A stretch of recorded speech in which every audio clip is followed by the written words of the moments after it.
So here it is. I'm a realtor. Whether it's year 1, year 2, year 15, for me, year 8, sometimes I forget my why. Am I being the best agent that I can be, the best realtor that I can be? Am I making the most amount of money that I could afford to make? Probably not. If we're not writing our goals down, short term, midterm, and long term, at least weekly, preferably daily, so that they stay in the forefront of your mind, you're probably not living up to your max potential. Let's pretend here real quick.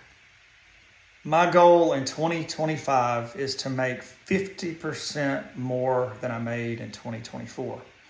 I made $50,000 in 2024, and I aspire to make $75,000 this year in 25.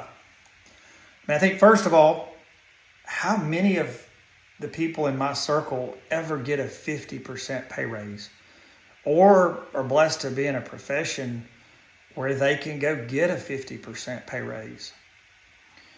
If you're like me, I don't have many that are in my circle that can get a 50% year over year pay increase.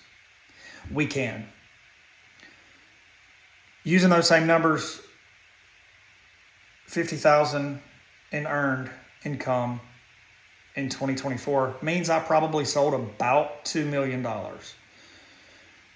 So if I want to make 50% more this year, I've got to go sell 50% more. I need to sell $3 million. Sounds like a lot. You don't have any more time this year than you had last year.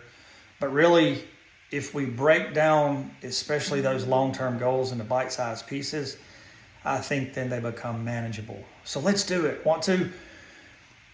$2 million last year, $3 million this year, to go from $50,000 to $75,000 of annualized income.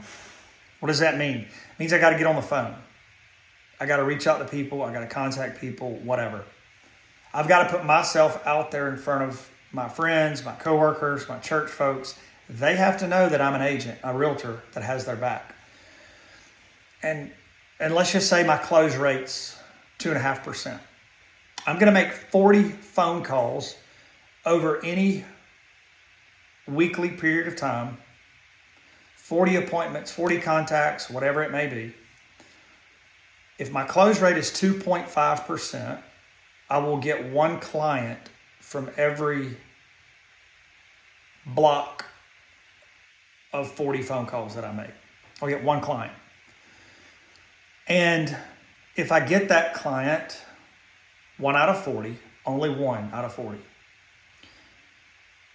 and I use the median sales price for homes in MLS that sold in 24, that sales price is $240,000.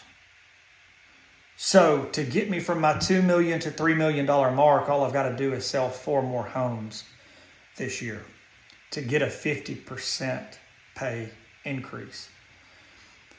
Let's break down those 40 phone calls. Let's pretend that I'm going to be on the phone with each one of those people for 15 minutes. 40 calls, 15 minutes. That's 600 minutes or 10 hours. That's one long work day. I get it. You get the client, and then let's pretend you spend another 30 hours with that client listing their home, getting it sold, or helping them find the right new home. 10 hours on the calls, 30 hours client-agent service relationship. So now I've got 40 hours involved to get a $240,000 sale. Once I break that down, broker, agent splits, and everything else off of that $240,000 sale, under the assumption I've got a 3% commission rate, list, buyer, agent, it doesn't matter. Worst case, I'm looking at a net to me from the brokerage of $5,400 in a 40-hour work week. Remember, 10 hours on the phone calls, 30 hours with agent client duties, showing, listing, all those things, even that hour we spend at closing. But $5,400 in a 40-hour week. Here's where it gets crazy, guys. Again, all I've got to do is 4 more of those to get a 50% increase this year. But what if I did that every single week? $5,400 net to Michael. There's 52 weeks in a year. That's $250,000 in annual earnings. If I was consistent with that, I have my long-term goal, my big picture, my big pie, but I can't eat the pie all at one time. I've got to eat it piece by piece by piece, bite by bite. So let's write those goals down, define what they are. Let's talk about them. Let's work through them. Let's earn at least 50% more this year than we did last year and enjoy it and be the best realtor you can be. Why not?